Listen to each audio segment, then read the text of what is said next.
Hello everyone, welcome back to my YouTube channel सफलता की सीढ़ी में।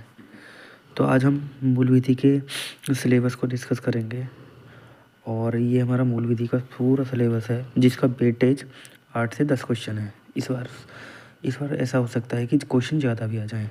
तो हमारा जो मूल विधि का सिलेबस है उसमें पर्यावरण संरक्षण अधिनियम 1986, वन्य जीव संरक्षण 1972, मानवाधिकार संरक्षण 1993, सूचना का अधिकार आरटीआई अधिनियम 2005, आयकर अधिनियम 1961, राष्ट्रीय सुरक्षा अधिनियम 1980, आईटी अधिनियम 2000, साइबर अपराध जनहित याचिका 1976, भूमि सुधार, भूमि अधिग्रहण, भू राजस्व संबंधी कानून का सामान्य ज्ञान 1893, महत्वपूर्ण न्यायिक निर्णय, भ्रष्टाचार निवारण अधिनियम 1988, महिलाओं, बच्चों, अनुसूचित जाति के सदस्य आदि को संरक्षण देने वाले प्रावधान, मोटर वाहन अधिनियम 1988, भारतीय न्यायिक संहिता बीएनएस और बीएनएसएस, और एक हमारा बचा है पोक्सो एक्ट जो 2012 में आया था। तो ये हमारा मोटा मोटा जो भी है सिलेबस है मूल विधि का।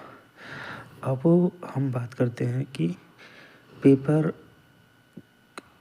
में मूल विधि के क्वेश्चन किस टाइप से आएंगे। देखो, बीएनएस और बीएनएस से 2-3 क्वेश्चन आ जाएंगे जिसमें वो सिंपल है, कोई धारा दे के पूछ लेंगे ये कौन सी धारा है। जैसे 61 में 61 हो गई, 103 मॉब लिंचिंग हो गई, 194 दंगा हो गई, ऐसे पूछ लेंगे। 2-3 क्वेश्चन इससे आएंगे और सीधे सीधे क्वेश्चन ऐसे आएंगे कि पर्यावरण संरक्षण अधिनियम कब बना, वन्य जीव संरक्षण अधिनियम कब बना, सूचना का अधिकार अधिनियम कब बना, सूचना के अधिकार अधिनियम में संशोधन क्या हुआ था, इसमें कितनी अनुसूची हैं, कितने भाग हैं, कितनी धाराएं।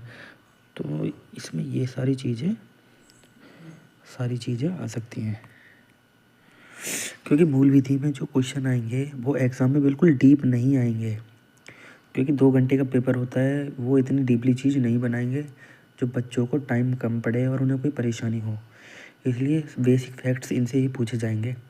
तो मैं ये ट्राई कर रहा हूँ कि डेली आपको एक चैप्टर डेली कराऊँ।